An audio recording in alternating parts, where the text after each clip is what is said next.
அதே மாதிரி அல்லாஹ் திருமறையில எப்படி வணக்கம் எனக்குரிய என்று சொல்றானோ, அல்லாஹ் தவிர யாரையும் வணங்க முடியுமா? வணங்க முடியாது.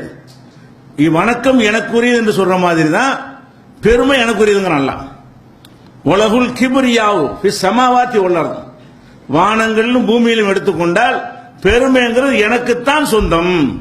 பெருமை அல்லாஹ்வையே நான் தான் பெருமை அடிக்கணுமே தவிர என்னால் படைக்கப்பட்ட எந்த ஒரு படைப்புக்கும் பெருமை அடிக்கிற அதிகாரம், உரிமை, தகுதி கிடையாது என்ற கருத்தை 45வது அத்தியாயத்தில் 37வது வசனத்தில் எல்லாம் சொல்லி காட்டுகிறான். அதே மாதிரி ரசூல் ஸல்லல்லாஹு அலைஹி வஸல்லம் சொன்னதாக அபு சயீத் அபு ஹுரைரா இருவர் அறிவிக்கிறார்கள்.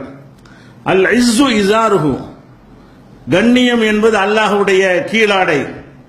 உல் கிப்ரியாவு ரிதாவுஹு, பெருமைங்கிறது அல்லாஹ்வுடைய மேலாடை. மனிதனுக்கு புரியுற மாதிரி சொல்றாங்க. மனிதன் கீழாடை ஒன்று, வேட்டி ஒன்று போடுவான், சட்டை ஒன்று போடுவான். இந்த இரு ஆடைகள் முக்கியமான ஒரு ஆடையா இருக்கிறதுனால கண்ணியம் என்பது அல்லாஹ்வுடைய கீழாடையை போன்றும், பெருமை என்பது அல்லாஹ்வுடைய மேலாடையை போன்றும், சட்ட மாதிரி அல்லாஹ்வே அணிந்து கொள்ளக்கூடிய ஒரு ஆடை தான் பெருமை. அப்ப அல்லாஹ் தனக்கு சொந்தம்னு சொல்லக்கூடிய ஒரு ஆடை நீங்க அணிஞ்சுக்கலாமா?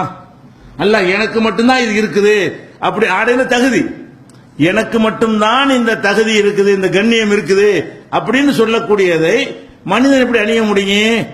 ஒரு மன்னருக்கு கிரீடம் இருக்கும், அந்த மன்னர் தான் அணிய முடியும். அப்ப கிரீடத்தை ஆளாளுக்கு வச்சுட்டு போனீங்கன்னா ஒரு மன்னர் ஆட்சியில தலையை சீவிடுவாங்க.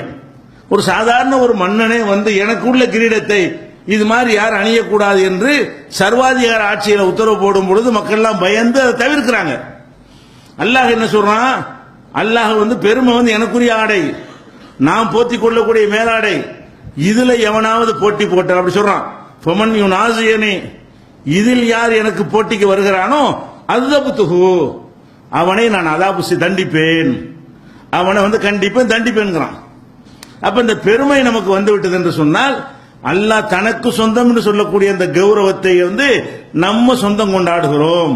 அது அல்லாஹ்வுக்கு போட்டியா போறோம்னு அர்த்தம். பெருமை அடிக்கிற சின்ன மனுஷன் தானே பெருமை காட்ட நினைக்கிறோம்.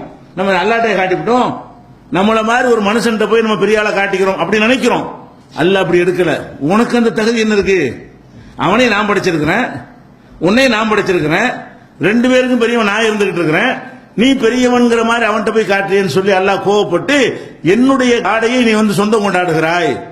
இவ்வளவு கடுமையான ஒரு விஷயமாக பெருமை இருக்கு. பெருமையை ஒழிச்சு கட்டுறது மத்த குணங்களை விட முக்கியமானது. அதே மாதிரி